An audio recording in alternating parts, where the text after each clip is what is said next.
Hi everyone, my name is Swati Karuppusami, and my topic is finding family despite language barriers.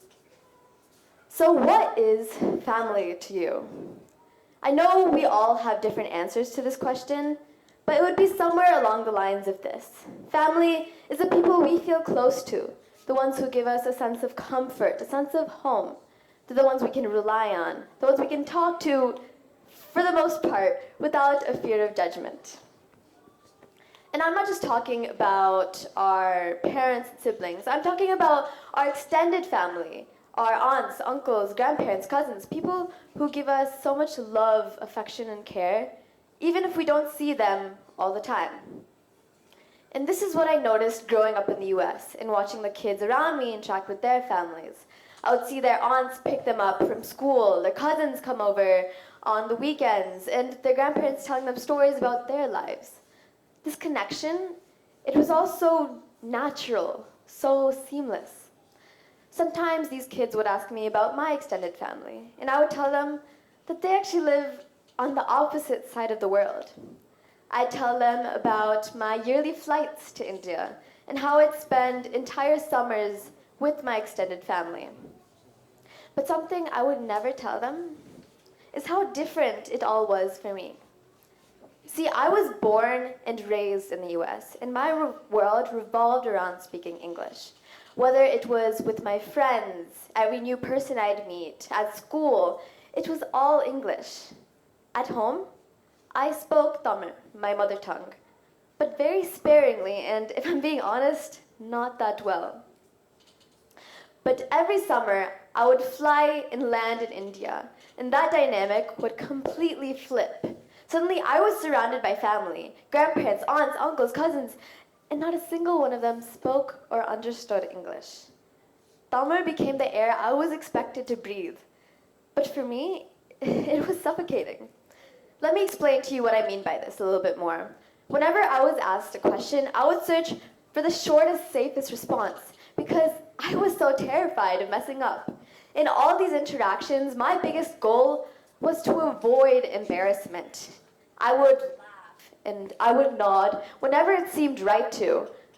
But if I'm being honest, I didn't understand half of what was being said. Of course, this couldn't go unnoticed. Imagine you're in a room full of your family members. Suddenly, their attention lands on you. They ask you a question, and they patiently wait for a response.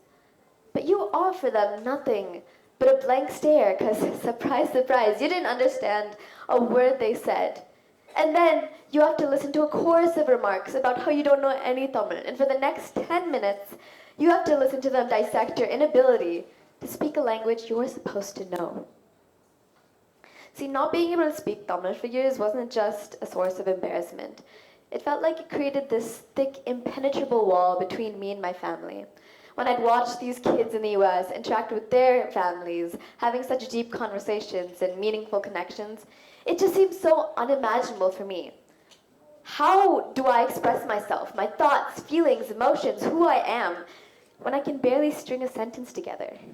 How, and when I don't understand what my relatives are saying, how many times do I ask them to repeat before frustration sets in, on both sides? At the ripe age of 12 years old, I decided that there was nothing I could do, essentially giving up. And you know what the worst part of all of this was? My sister. She grew up in the same home, the same environment, same everything, and she was fluent.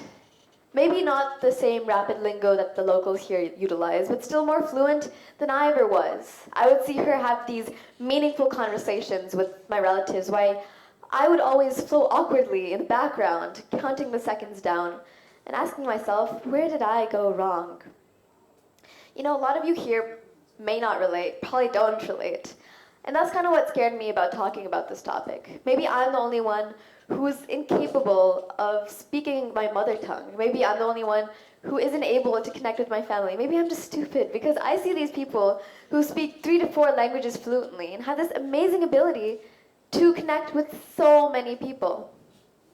But after having conversations with people in the US and in India, after I moved here 6 years ago, I realized that I'm actually not alone in this. In fact, more and more people in the world are having this growing disconnect from their mother tongue. There's a lot of reasons for this, but one of the biggest is globalization. In an increasingly interconnected world, languages like English have become really dominant, not just in workplaces and schools, but also in our day-to-day life. People like me, we grow up in environments where languages like English are prioritized, and our native languages kind of just fade into the background. Migration kind of also adds to this because families and children will move to a new country and prioritize the language of their new home instead of their native language. Technology also adds to this shift because so much of the media we consume, whether it be on YouTube, Instagram, Facebook, Netflix, is in global languages like English, meaning children often have minimal to no exposure to their mother tongue. All of this creates the perfect storm. The result? A growing language barrier, where having conversations with family in a different language isn't just something that's difficult, but something to dread, leading to feelings of guilt, frustration, and often a sense of losing a part of our culture. A few years ago, my sister, she flew back to the US for college, and everything changed then. I could no longer rely on her to take the lead during family gatherings, and I now had to face these confrontations all by myself. I felt so flustered and so exposed. I felt like I was being chucked into the deep end. But surprisingly, or more so unsurprisingly, this is what I needed to change. Two things did change, and both aren't as distinct as I make them seem to be. The first is my mindset towards speaking Tamil. As I repeatedly faced these confrontations that once made me endlessly uncomfortable because of how scared I was of messing up, I became well, less uncomfortable. It's no surprise that the more you practice, the better you get. And for me, even seeing this marginal improvement showed me that I have so much more room to grow. I think this is what really empowered me to put in more effort, to practice conversations with my family, to try to assimilate more Tamil words into my day-to-day conversations with my friends. And of course, in the process, I have completely butchered some sentences. And I profusely apologize to anyone who's had to witness that. But isn't that all part of the process of learning and growing? The second thing that changed for me is my mindset toward my family. For the first time in years, I was actually able to look forward to seeing them, not with a sense of dread, but with a sense of gratitude. You see, my extended family, they were always so kind and so loving to me, even when I couldn't and didn't want to express myself to them. Of course, the first thing they say when they see me is, "Oh, you're too skinny, or you need to eat more." But that's always followed by really thoughtful gestures. They'll make me really nice meals, they'll buy me small gifts, they'll ask me about my life and my future. Once I was able to look beyond this fear and embarrassment of not being able to speak my mother tongue, I was able to see them for what they truly were, my family. I always thought I would never be able to connect with them because I would never be able to speak Tamil like they do. But I realized that bridging this gap between us isn't actually about achieving fluency or even assimilating myself into their way of life. It was more so about meeting them halfway.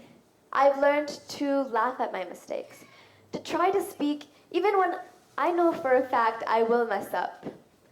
And by asking about traditions that I don't understand and telling them about my life, regardless of the mishaps and mispronunciations, I have felt closer to them. One moment that really stuck with me is when I was talking to my nephew. And by the way, he's only 3 years younger than me. I'm not talking to a baby or anything. And there was this one word I just couldn't get. So I said it again, and again, and again, and again, and again, and again. And by the 7th or 8th attempt, my nephew cut in, and it was like, "Sitting akka enak punjadu," which directly translates to, "Yes, I understand." He made fun of me. He made fun of me quite a bit. But after that, he corrected me. He taught me how to pronounce the word correctly. And I feel like this small moment kind of encapsulates my entire process of trying to learn the language. I tried. I failed. I got a little help. And ultimately, I grew. Language barriers really don't have to be barriers. If we want them to be, they can be opportunities of connection if we put enough patience and effort.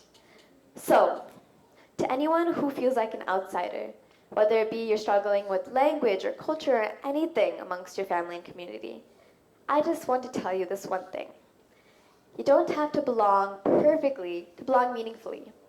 Keep trying, keep showing up, because ultimately, the bridges we build are stronger than the walls that divide us. Thank you.